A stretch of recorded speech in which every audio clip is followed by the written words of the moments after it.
Oh yeah, that's Ultra HD. Ooh, now we're cooking with propane.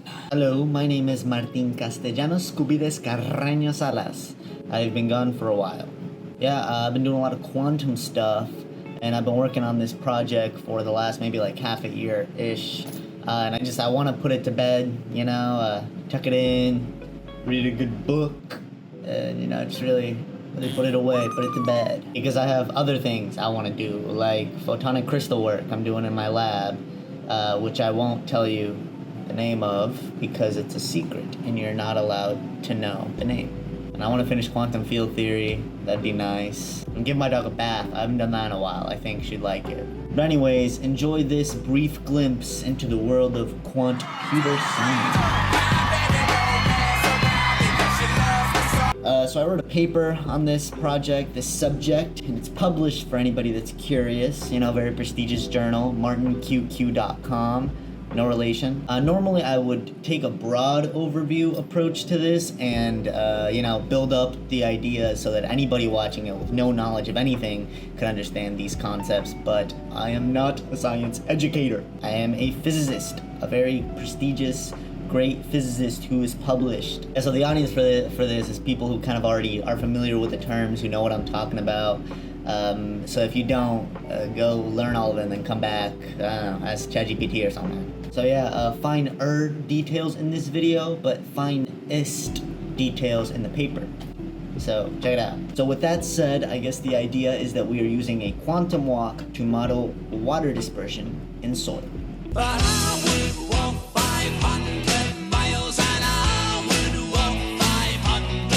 So the quantum walk that I'm referring to is the continuous quantum walk, where I encoded the flow of water between nodes into interaction weights of the Hamiltonian. The novelty here, I think, is that these weights aren't static as they usually would be in a continuous quantum walk. They are actually dependent on the states of the nodes themselves. So each qubit represents a node, and each node represents a patch of dirt, and the moisture is represented by the state. So a 0 would be a completely dry node, and then 1 would be a completely wet node. And there are interaction terms between these neighboring nodes that would be proportional to the gradient of moisture between the nodes.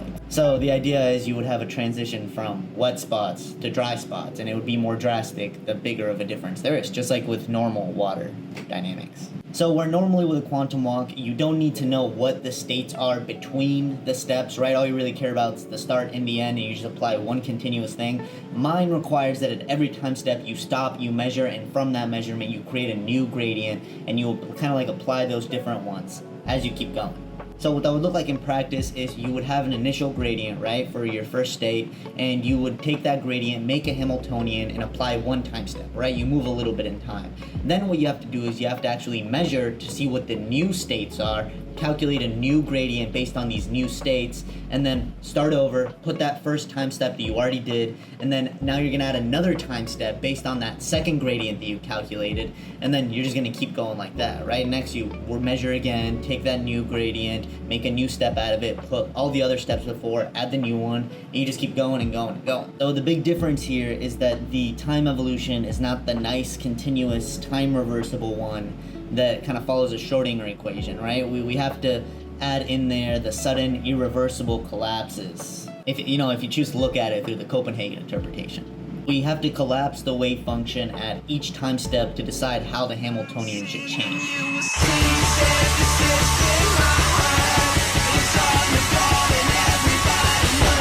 So the results of my paper demonstrated a nice proof of concept, and you might say, okay, Martin, this video is kind of pointless, right? I mean, you have the paper, I could just read the paper. Why do you need to make a video about the paper? I have the paper. I'll just go to martinqq.com, very established journal, and read your amazing paper. Well, let's just say the Columbia Garden outside of my lab's building, the building that I won't say because, again, it's secret and you can't know. That garden, it had some dirt go missing this last summer. We do a little engineering, we do a little electrical work. So, the box has a lot of features, like side fans and heating pads at the bottom and temperature sensors and underground watering systems. And you can make a really complex dispersion equation with all these new variables. But for this little test, I just kind of turned off all the features and went for the very simple dig up the dirt, put water in there, mix it with a fork, put it back approach. So this is what I started with. I tracked it over a week, and this is what we ended up with. And, you know, of course, I tracked everything in between, right? I didn't just get the 2 pictures. So we could use this week's worth of moisture dispersion data to try to, you know, extract an equation out of it that we can maybe add to our quantum procedure. First of all, there's a lot of good stuff here, and I want to unpack it. So the first bit of nuance here is that in the first paper that I did, I kind of left modeling outside, you know, disturbances and loss of moisture as a future work thing. But when we're talking about real life, right, a realistic system, we're gonna have loss, right? Like, water goes away. So now we can't really ignore that question, and we have to address how are we gonna model the loss of moisture in the system. Then there's some trends that are kind of cool if you look at the data. So it seems to me that we have a very clear linear relation for how water leaves the nodes that were drier to begin with. And you can also kind of see the trend for this one right here, this one that was wetter, you know, at a much steeper kind of rate, but still linear. But what's interesting is that for the one that was the most moist, right, the wettest one, we see that there's almost some resistance to losing moisture before we transition back to a linear loss. It seems we also can't ignore the higher orders because it's not strictly linear. So we have to go to higher orders. We have to be more complex if we want to actually emulate something realistic. So another thing is, how do we distinguish between loss to the environment and the dispersion between neighbors? It's not just, okay, well, what data do we need to figure out what's going on? But it's also, how do we model what's going on, right? Like, what algorithm do we use? Do we just eyeball and say, okay, let's try this? No, that doesn't look right. How do we see the fit of whatever equation we have to real life? How do we model? That's a whole other question. It just keeps on giving. It's great. I like it.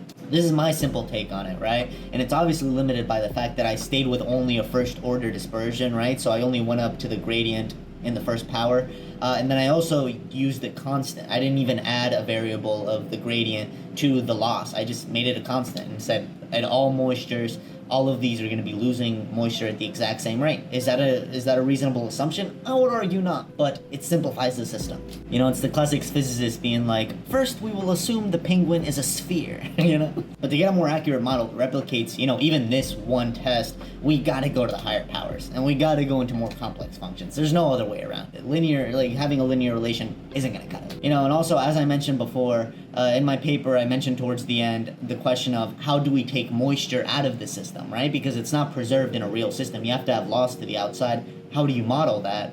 And actually going back and trying to fit this and looking at this code again, I came up with a good solution, and it works. So the idea is that you have an ancilla registry where each qubit kind of has an extra qubit partner. And every node has a link to its partner, right?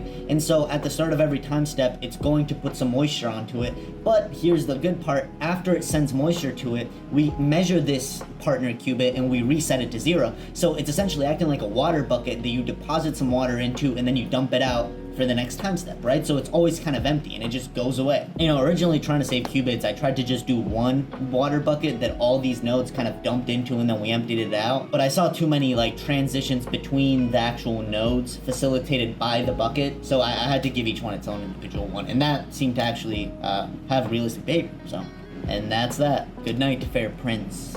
For now. I didn't want to say it, but maybe I'll come back. It's kind of cool.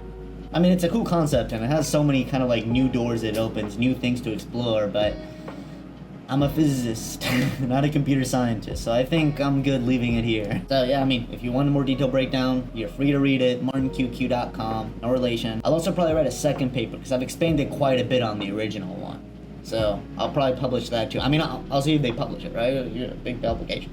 If you want to try a Hamiltonian with a more complex dispersion equation, or if you want to explore some of the questions that I brought up before, I mean, alright, maybe you have your own ideas for how to make it better, or make it cooler, I don't even know. But feel free to. You know, I might even publish my own code with it to kind of lower the barrier of entry. If I don't, just reach out to me, I'll send it to you. Yeah, I mean, maybe you could even get published on martinqqq.com, no relation. I don't know. I mean, I hear they're pretty picky, so if they say no, don't take it personally. But yes, that is all from me. Martin Castellanos Scooby this. Number 1, quantum physicist. It was everything.